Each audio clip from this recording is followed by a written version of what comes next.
Hey guys, welcome to Electronic Dance Money, your #1 business resource for making money as electronic musicians and producers.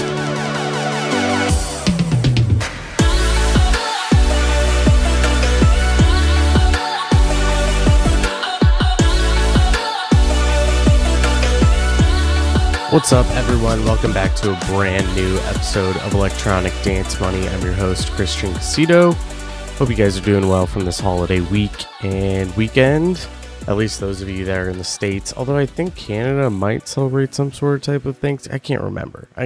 But all of us that are in the States just got done celebrating Thanksgiving. So it's been a fun little extended week.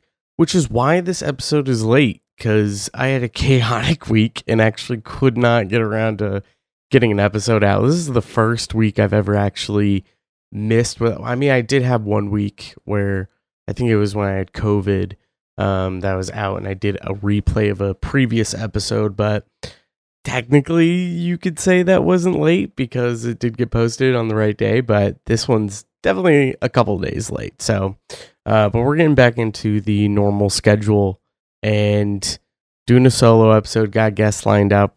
It's going to be a fun guest coming up in the next couple of weeks. And then I think we're going to get Mike back in here for another episode shortly. But today we're going to be talking about the 3 different ways that you can leverage other accounts. And so what I mean by leveraging other accounts is either you can bring someone on to some sort of platform or bring them into the audience that you have, and that person will then share whatever piece of content that you created together or piece of work that you worked on together with their own audience. And ideally you want to go for someone who has a little bit of a bigger audience than you. And the other, vice versa too. The other can be true where you actually help someone else out with their own content or their own piece of art or whatever it is, so that they include you on posts and you can share it with your own audience and kind of merge each other's audiences and leverage those accounts to help with your growth, get exposed to new people, and hopefully garner some new fans. So we're going to be talking about the 3 different ways that you can start leveraging other accounts today. So the first that we're going to start off with is the obvious one that many of you currently do or will definitely do in the future if you haven't already, which is collaborations with other artists. So these could be producers that you're working with on a new track and you end up releasing a track with them. And when you do that, you're obviously more than likely going to include each other on posts. Now, with smaller artists that have a smaller audience, I should say if you have a bigger audience than the person that you're collaborating with, then they're probably trying to leverage your own following in your account. And that can be helpful, especially if they have, if you have 3,000 followers, they have 1,000, that might still be 1,000 followers that you don't have. So it can still help you. But ideally, you want to be looking for people who are going to be a little bit bigger than you. And the best way to go about that, I think we've talked about collaborations in the past and what that looks like and how to approach collaborations. And definitely the first step would be to be a fan of that person's music, but then also make sure that you actually have a piece of work to go off of. So the worst, in my opinion, the worst way to start collaborations is to just start on a blank track. It's really difficult for a lot of people to kind of go off of a blank idea, and sometimes there's a lot of pressure on both parties to write the best thing, and that can create some creative roadblock for sure, or writer's block, I should say. And so you end up not being able to get much done, and the collaboration can quickly fall apart. We've talked about this for sure in the past. So whenever you're trying to approach other producers with collaborations, you got to make sure you can bring the most value forward right away so that they can get excited for the project and they want to continue this work. So the best way to go about that is, maybe you're great at sound design. It doesn't even have to be that you have a track ready and or it's nearly finished. It's 90% there and they're going to work on tweaking a couple of things and it's done. That is the best approach. But maybe where you can bring the most value is you've got 300 different sounds that you've personally designed yourself that are really good, really unique. And you can bring that sort of thing to the table where this producer can get extremely inspired by your specific sound, and you guys can start writing something that way. That's definitely a way to do it. But honestly, the best approach is to have a track that's like just about there. This producer is really talented. They're much bigger. They have more releases, and they hear it and go, yeah, I want to work on this with you. And they can just, wrap up the last 10% of that. That's actually something I'm working on with one of my favorite drum and bass producers right now. So, and that was probably the quickest way I was able to get that collaboration was just reaching out and being like, I am a huge fan. You're my favorite producer right now. And honestly, he's fucking incredible. And doing that alone, can help you. I mean, that basically is what nailed the collaboration for me, is I was a fan first, and he saw that and he's like, hey, I'm always down for a collab. If you have something you're working on, send him over a track. And he's like, this is really good. Like, this is close. And I can work with this. So he's working on that last 10% of that track, and I'm sure it's going to be phenomenal. Now, and so through that, I should say, remember, these people usually have audiences. They're going to tag you in all this stuff, and it's just you're helping to share through this specific collaboration. And this can be done with content too, right? If you want to create some sort of YouTube content series with someone who has a bigger YouTube audience than you do, if you don't have one at all, and you have a big value offer. Now, what is value offer? A value offer means that you have something, some sort of high ticket item, some sort of high ticket knowledge or something that you can bring to the table that provides immense value. So anything, right? We're talking about collaborations with a track that can easily be done. That's a high value ticket item. A producer doesn't have to do much to work on that collaboration if the track is nearly finished and they have another track that they can release under their belt. It's like what we were talking about with albums. You release an album, promote it for a year. Well, then you can release the remixed album, which you have 10 other producers remixing tracks on there, and re-release that and promote it for 6 months. And all of a sudden you have extra content without even really need to do anything as the original producer. So this is the same way you can approach that sort of thing when a producer is joined in on a collaboration where the track is nearly done. Sweet. They don't have to do much work to get it to sound like themselves, and then also have another track to release. So through that, you're going to be able to promote together, share audiences, and move forward from there. Now, the other way you could approach some of the collaboration stuff is through vocalists, right? A lot of you are going to be collaborating with vocalists, working with vocalists, and releasing tracks with vocalists. This is the trickier part with vocalists, especially when you're working with bigger vocalists. If you don't have the audience the vocalists want, more than likely, they're not going to want credit on the track, meaning you're going to pay a flat fee, which might be anywhere from $200 to $600, sometimes more than that. And they're not going to take royalties, which means that their name is not going to be on the track, which means you don't have the opportunity for them to post the track. More than likely, sometimes they'll share it on their story, but a lot of the times they don't even look at the release because they're not getting tagged in the content because they don't want credit on it. Now, that doesn't mean that they don't like you or don't think that you're big enough that they can work with you. That's not necessarily the case. There can be a number of reasons for why they don't want their name on the project. This is where I think it's really important to seek out vocalists that have a bit of a bigger following than you, but are interested in actually having their name on the project, because then they're more likely to actually want to share the project on social media. Now, the other part of that too, though, is a lot of vocalists, you go to their Spotify profiles and they have immense amounts of streams. And a lot of the times that's because they're working with big, medium, and small artists, and they're getting credit on all those tracks if they ask for credit. And so they're hitting multiple audiences everywhere. And it's possible that some of those collaborations got fans for those vocalists. Sometimes it's not.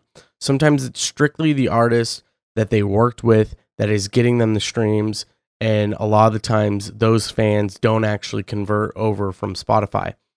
More than likely, you're going to find fans of vocalists convert over to you through social media explicitly, because those that are following on social media really do care about the stuff that they're working on and the artists they're working with, and will more than likely become fans of yours as well. So Spotify is a tricky one with vocalists to try to leverage accounts and audiences to then transfer over to you, because a lot of the times the plays on Spotify aren't necessarily coming from the vocalists themselves, but the collaborations and the artists that they're working with.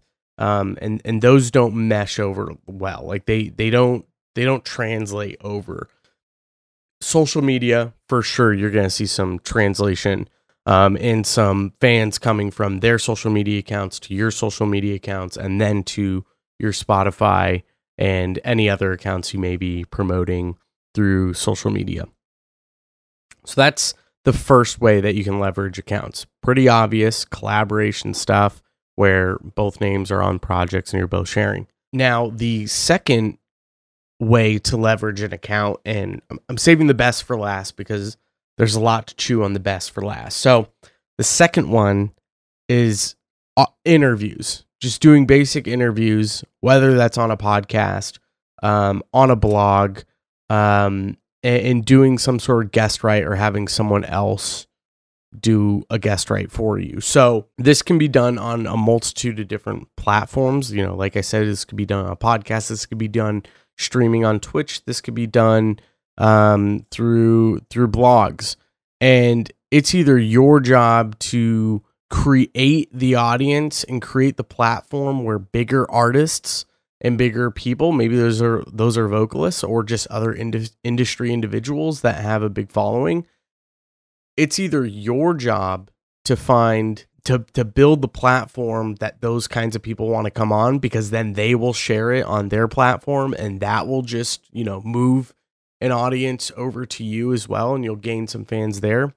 Or you're going to have to figure out a way, again, to have some sort of high value ticket item that those other blogs or other people that are actually doing interviews, or having people guest write for them, want you to come onto their show.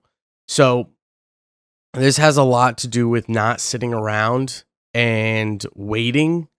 Sometimes the waiting thing works if you're releasing really good music and you've got the connections where your name gets spread around pretty quickly, where you're, doing two things, which is producing and DJing. But if that's not going to be you, or the quickest way to get there is probably going to be finding a way to leverage yourself to get these people interested, so that you can then leverage their audience to come over and check you out. And we've talked in the past about like how to get on blogs. Sometimes it's a fee if you want to pay a fee. And the issue with the fee-based blogging stuff is that there's not a lot of passion involved with any of the interviews they may do or write-ups that they may do. And when that passion is lacking, they're not interested in sharing that story. Really, what that's there for is for you to leverage other things that improve your online presence. So let's say I'm artist X and I go over to blog Y, and they're going to charge me, $300 for a 300 word write-up. So it's $1 per word. And through that, they're going to put backlinks to my website, to my other socials, and some of my music, and just do, maybe do a review of my track, or a small little interview about me and whatnot. What that gives you, and again, if you're paying for that, more than likely they're not necessarily going to share it because the passion isn't there, and you don't have the audience that they care enough to share it, so that they can leverage your account to get your audience over to their website or whatever it is. The purpose, a lot of the times the purpose of that is so that you have some proof, online evidence that you can then create some sort of Wikipedia page. And creating that Wikipedia page just increases the search results for you. It makes you more of a real person online, a real artist online. That includes more backlinks to your socials and your website, which then just puts you higher up in the rankings on Google, and that's all good. That does help. But then also can help for like checkmark stuff, getting verification on Instagram and on Facebook, and that way you can prove that you are who you are, and you can get that verification, and that helps in other ways. So a lot of the times paying for those blog rights and paying for interviews, it's not necessarily a passion project. It doesn't mean that you're going to be able to leverage other people's accounts. It just means that you're going to have some sort of piece of online evidence that proves you are who you are, makes you look more legit, and helps you in other ways, which we may get into in another episode, especially the Wikipedia thing and like SEO. But ideally, what you want to be looking for is you having some sort of, I don't want to say innovative idea, but like something that sets you apart from other people, some sort of cool project you're working on that you would like to share, that you can then bring to someone who has one of these platforms or audiences, and they get excited by it. They're interested in actually doing a passion project piece on you, whether that's some sort of interview in a blog, a podcast, or a vlog, right? Maybe they want to do some sort of video content because whatever the thing is that you're working on is so interesting that their audience will find it interesting, and that will help get them more views and shares and engagement. And through that will help you get more of the same, get more followers, get more engagement, get more shares, and get your name out there. So this one's a little more tricky. It involves a little more work. It involves a little more innovation. It involves a little more creativity, and you really got to be working on something that's high value, very interesting. That's the second way that you can work on leveraging other accounts and other audiences, is through those interview pieces. Now, the third and final way that you can look into leveraging an account is it blends in with this sort of collaboration interview aspect of what we've been talking about. And really, that's audience sharing. Already, this topic itself, leveraging other accounts, means that you're sharing audiences, ideally. And here's just to name some ways that you can do some audience sharing is through podcasts, radio shows, streaming, and playlisting. Now, what I mean by streaming is like an actual video stream on Twitch of some sort, not necessarily music streaming, but some sort of stream on Facebook Live, Instagram Live, Twitch, YouTube, the ways that you can go live and collaborating with some of those accounts that may be bigger than you. Again, some of that has to do with having some sort of high value product that you're offering. I put product in quotes because it doesn't actually need to be a physical product, but something that you're trying to offer, some sort of high value offer that you're giving to people. And a lot of these too have to, when I say audience sharing, that implies that you have some sort of an audience, right? So like on this podcast, I have an audience through this podcast.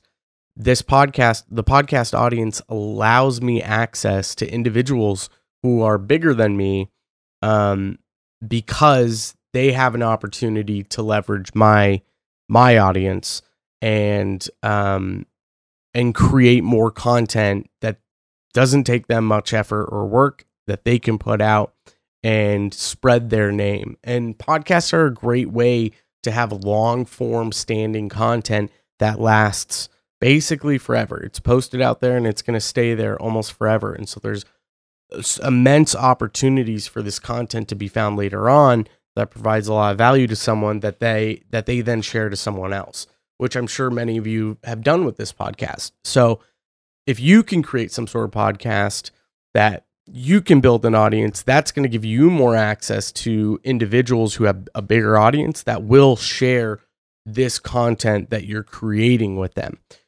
Same goes for a radio show. If you have some sort of radio show and you decide to bring on some guests weekly or bi-weekly or monthly, and they do a guest mix, that allows them to get access to an audience they didn't have before. They will then share that with their audience and bring them over to that piece of content, which then helps you. Now we're starting to see a pattern here of what this audience sharing looks like, where you're both combining, sort of like the collaboration effort, but you're combining forces to share a piece of content to get each other's audiences to check the other person out. And all of the audience sharing stuff, it's a mutual thing. So you can go over to someone else who has this platform and be a guest on their show and leverage them as well. So it's a win-win-win scenario. We've talked about win-win-win in the past, and if you don't know what win-win-win is, this is what you should always look at in any situation, any opportunity. Don't look at a win-win where it's just two parties that are getting something out of it. Always look for the win-win-win, where you're getting three parties that are all getting something out of something, because that is where the true magic happens. That's where people give a shit. That's where people share. That's where they're going to engage. So a win-win-win situation like this would look like, I have a podcast, I'm bringing a guest on that has a high value offer that can be very beneficial to my audience, which is a win for them. I'm having someone come on to help me create content, which is a win for me. Plus, they're probably going to share it, so I'm going to get some audience sharing out of it as well. And then the individuals that are listening to the podcast are getting a high value piece of knowledge or information. This is where the win-win-win scenario comes out. And that's where people give a shit, because all parties care. All parties are interested in some sort of benefit, and they're all getting some sort of benefit. These are the win-win-win scenarios that we want to be looking for, especially when you're looking to leverage other accounts. You don't want to look at leveraging other accounts just for you to get something out of it and move on to the next thing. And this is where so many people fail in trying to get on other podcasts, because they start off the introduction to the podcast or any piece of, forget podcasts, any piece of collaboration effort. If they're trying to collaborate on a track, or they're trying to collaborate and be a guest on, get a guest right for a blog, or get on a playlist, or be on a radio show, any of these opportunities you're looking for to get onto something to reach a bigger audience. And what I have seen is that most people start off by talking about themselves and how interesting they are and what they have done. And right away, they're starting the conversation off by saying, look at how great I am. You should want me to come on here because I'm just so awesome that you're going to love me. And we're going to do so well together because of me. Which is a terrible way of looking at things. Ideally, you should be interested in the show that you're going to be on, because that's where the most love and care. And again, like we're talking about with the blogs, like a passion project. It's a passion thing where this audience would be interested in the thing that you're talking about. You're a fan of the thing that you're wanting to be on. And through that, you're going to create a real true piece of work and art that the fans are going to give a shit and want to actually listen to and want to share, and they will then become a fan of you. It's very rare that someone just talks about themselves and how interesting they are, and they do an interview, and that's the position of the interview, and everyone ends up being like, this was fucking amazing. Like that's almost never the case. So make sure you're looking at those win-win-win scenarios, especially when you're looking at these audience sharing platforms. And again, you either build that platform and get the ability to bring people on, or you have to have something interesting to then go on to one of these shows for. Playlisting is the same way in the sense that you want to find an interesting playlist that actually cares about the music that they're playlisting and putting out, and they give a shit about the artist as well. So Ideally, a bad playlist is a playlist where they're just kind of updating daily or weekly, and there's no mention of any artists that are going in. They're just kind of cycling through artists and tracks with no intention of actually sharing good music. It's just a thing that they're doing. Ideally, the playlists you want to look out for are some of these playlists like posting about the artists? Are they tagging artists in updates? And are they tagging record labels and updates? Those are the playlists you should look out for, because those are the ones that are actually going to get you to fans that will keep coming back. If you just get added to any old playlist that, maybe they have 10,000 followers, it's very similar to the vocalist thing, where sometimes those listeners are just going to the playlist and not even necessarily following the artist and their Spotify profile. I'm not going to say that's always the case, but I would imagine that more often than not, that is the case. So rarely is it that those listeners individually are listening to a playlist, hear an artist, go to their profile, start following them. They might like the track, and that might help with your algorithm and you showing up for other people, but they don't necessarily go follow you as an artist specifically, and they most definitely do not leave Spotify to go follow you on social media. So this is where finding a playlist that has a decent following, or is starting to get a decent following, where they're getting a good enough monthly listeners, and then they're also posting about tracks on social media and tagging artists so that individuals can go actually physically follow them in the digital space and get updates on them. That's where the magic is going to happen with playlists. And yeah, that's pretty much it. So these are the 3 different ways you can leverage accounts: collaboration efforts, interviews, and then a combination of the 2, which is audience sharing. So if you have any questions, feel free to reach out, guys. I'm really excited to see some of you start working on this sort of thing, especially with the audience sharing. And I think this is a great way for you to get more connections, network, get in front of a bigger audience, create more content without you necessarily having to do a ton of work. And yeah, that's it for today's episode, guys. Sorry it's late. Better late than never. I'll talk to you guys later. Head to enviousaudio.com/episode 93. I'll see you next time. Take care.